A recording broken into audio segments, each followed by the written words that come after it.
Every time I think Stephanie Jenkins can't go any lower, she proves me wrong. It's not just drama anymore, it is a slow collapse you can actually feel through the screen. Each video is another sign of chaos, bad choices, public meltdowns, emotional neglect, and it's always the kids who pay for it.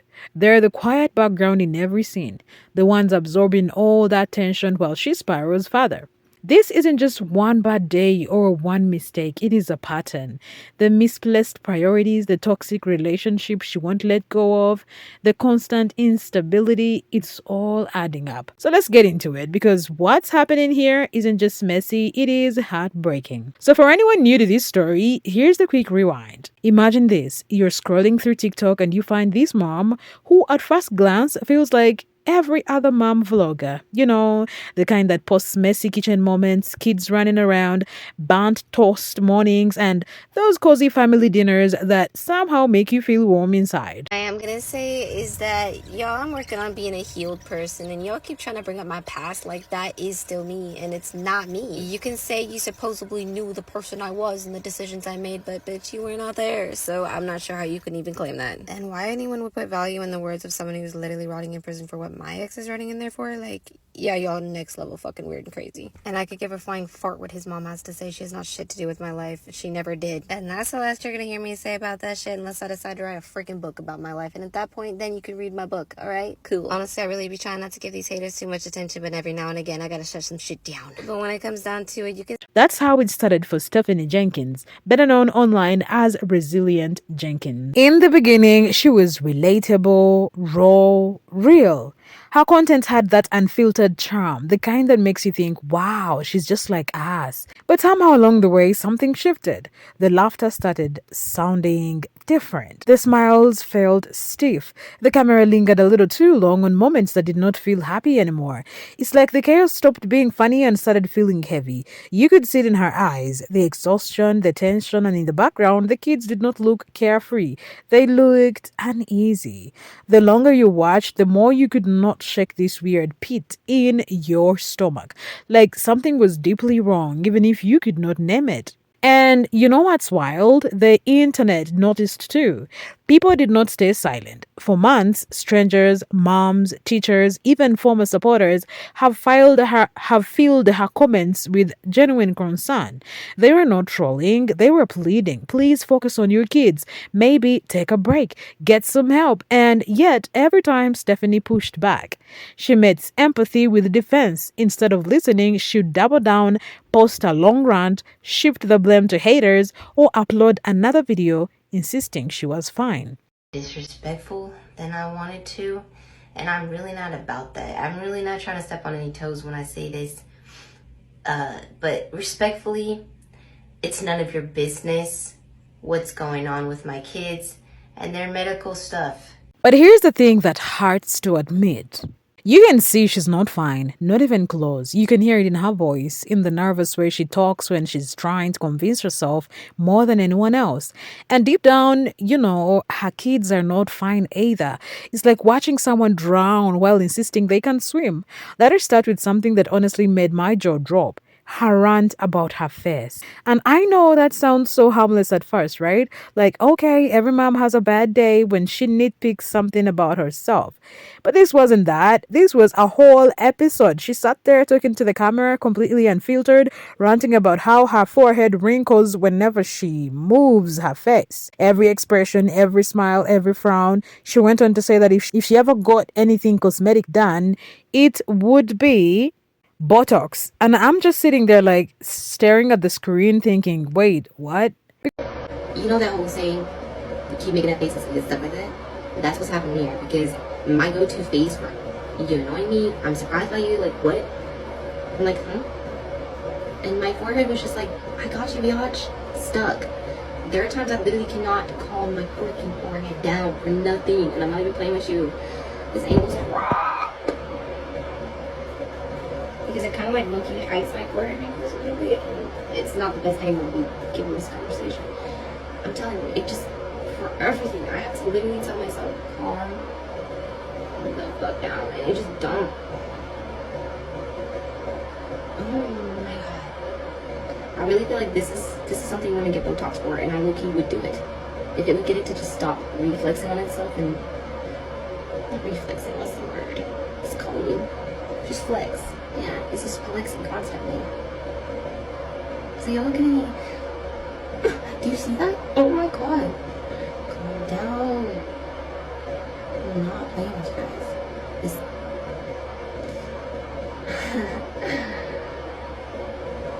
what are we gonna do? She's just doing that. I'm not. When we first started having like a year or so ago, Drew was like, babe, calm your forehead down. Like, what are you doing? And I'm like, what are you even talking about? Because here's the part that really gets me. She sang all this while sitting in a tiny motel room with 5 children. 5. You can literally see the stove in the same shot as the bed. The walls are so close you can almost feel the airless space through the screen. And yet, this woman's biggest concern at the moment wasn't how to find a stable home, or how to feed her kids tomorrow, or how to plan for their future. No, it was wrinkles. Forehead wrinkles. And I get it, everyone has insecurities, but something about that moment just felt off. It's like watching someone drift so far from reality that they can't even see what's in front of them anymore.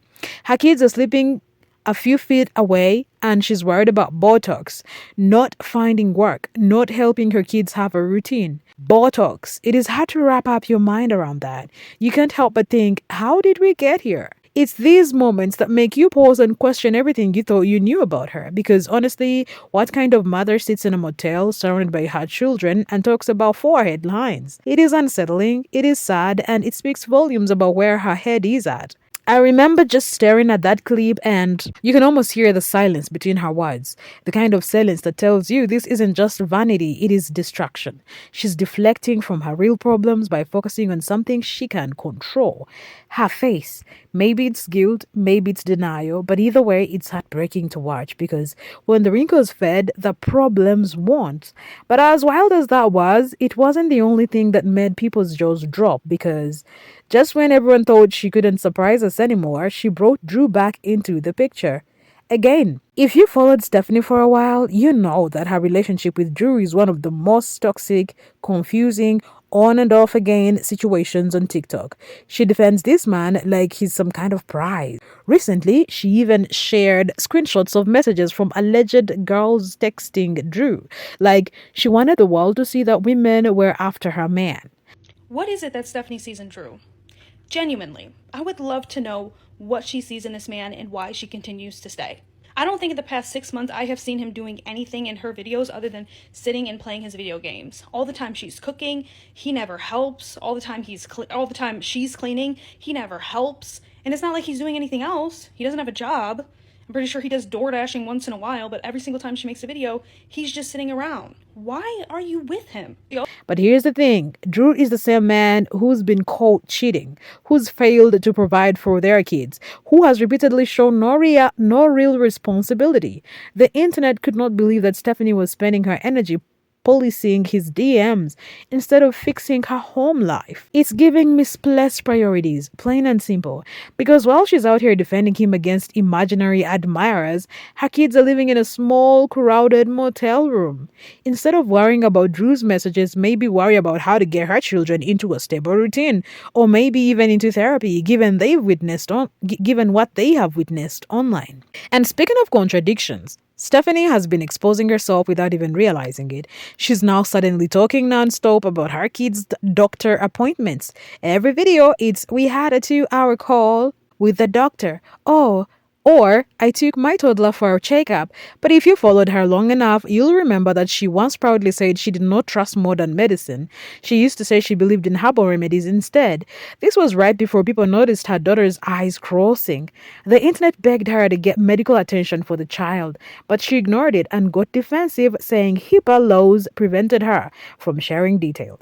Why I will never stop talking about the Resilient Jenkins is because of posts like this. Stephanie made a post a couple of days ago saying she's not going to update us on her kids' medical journeys because it's just none of our business. And the very next day makes a post telling us 2 of her daughters are sick. But we're not stupid, Stephanie. want to give us updates because you're not taking them to the doctor. No problem giving us updates on every other stupid thing going on in your life. Stuff we are concerned about, like your baby going cross-eyed, is weird. I think it's weird for anyone to look at a picture of that baby and think everything is fine. As a mother, how do you not have the urge to say something? Especially when you know this person is not taking their kids to the doctor. Self-diagnosed them in the past multiple times. Stephanie even said her and Drew have a lazy eye and their daughter probably just has a lazy eye. Another reason why I don't think Stephanie wants to talk about it is because it's something that they caused. Fast forward to now, and she's overcompensating. Suddenly, she's showing every appointment, every waiting room, every phone call. What changed? Probably the public presence. Because even Alita, someone who's been vocal about this situation, mentioned that those kids hadn't seen a doctor since 2021. Now, all of a sudden, Stephanie is making content out of every visit. It feels performative, like she's trying to prove the internet wrong instead of genuinely caring for her kids. And that is what's so tragic, because she is not doing this out of love. She's doing it for validation. And if you thought that was bad, wait until you hear this part. Recently, Stephanie made another family dinner video, but instead of cooking, she was just reheating leftovers. Not from the day before, but from days before. It was Sri Lankan food Drew had brought home from his gig nearly a week earlier. She warmed it up and fed it to the kids. I wish I was exaggerating. You could practically see the congealed sauces. And imagine the sour smell through the screen. Alright, so for dinner, we're just gonna do leftovers tonight. We have some of the... Alright, so I put the Sri Lankan food in the freezer so we can use it when we're ready. I just popped one of those in a pot. We have leftover meatballs from last night and some rice, and then I'm gonna warm up the rest of the hot dogs that we have because we have like 5 or 6 left, I think. Hot dogs? Can I have a hot dog? Sure, I'm just gonna warm up all of the leftovers and you guys can pick what you want from it, okay? And then right after dinner, the hot water should be back, so we're gonna start the shower. Bacon and pepper, I think. If I don't like the pizza, can I have a hot dog instead? Deal. Thanks. Yo, calm down, stop burning the rice. I'm gonna give one to you, and I'm gonna subscribe this board over the block.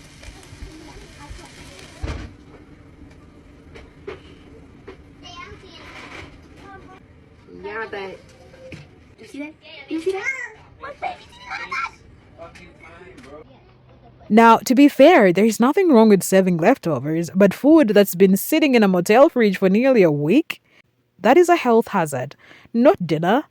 The kids clearly did not want it either. They chose between hot dogs and pizza instead, foods that at least looked edible, and when you think about it, this isn't just about food, it is about care. It's about the mindset of a mother who has normalized survival level living and passed it off as content. And let's talk about the smell for a second, because anyone who's lived in a tight space knows that cooking orders linger. Now picture this, a tiny motel room doubling as a kitchen, bedroom and living room. No ventilation, old curry, hot dogs, leftover pizza, all mixing into one suffocating scent.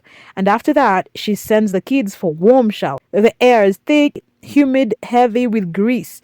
It's a sensory nightmare. But somehow that wasn't even the worst part of the video, because in the middle of it all, we saw something that broke hearts. How she treats Dishon. At one point, one of her daughters asked if Dishon could have the pizza instead of her. It was a small moment, but it said everything. Stephanie quickly added a caption to explain, saying she did not know why her daughter even mentioned Dishon, since they all know I head food west.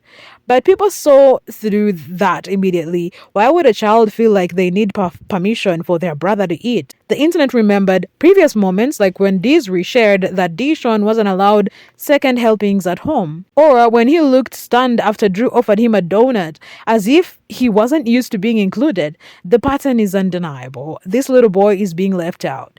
Even worse, he's being forced to hide. In that same video, Dishon was up on the top bank, completely out of view. Stephanie claimed it was because of the court order, but it did not look like a simple rule.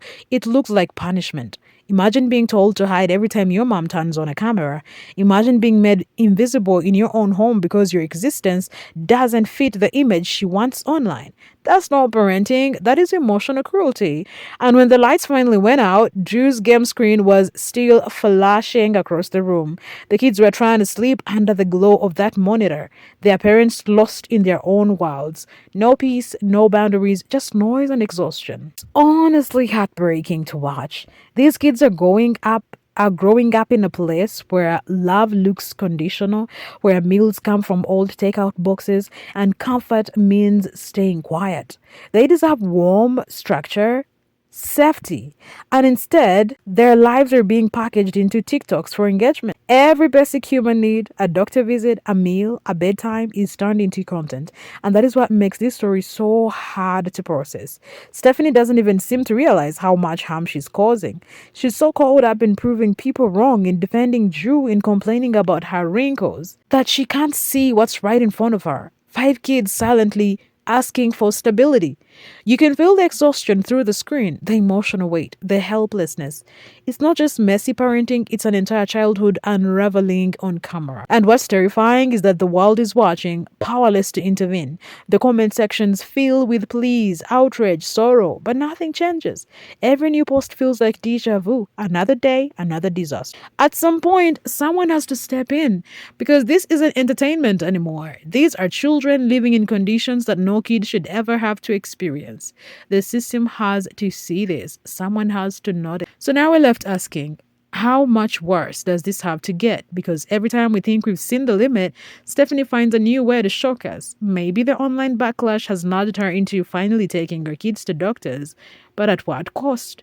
Their entire existence has become a storyline. Their pain, their hunger, their confusion, it's all being filmed. And honestly, I don't even know how to feel anymore. It's sad, it is infuriating, it's exhausting. These aren't actors in a family vlog. They are real kids trapped in a situation they did not choose.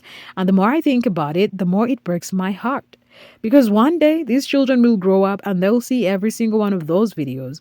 And when they do, they will not just remember what was filmed, they will remember what wasn't. So what do you guys think? Because this whole situation, it just doesn't sit right. And I can't stop wondering how long this can go on before someone finally says enough.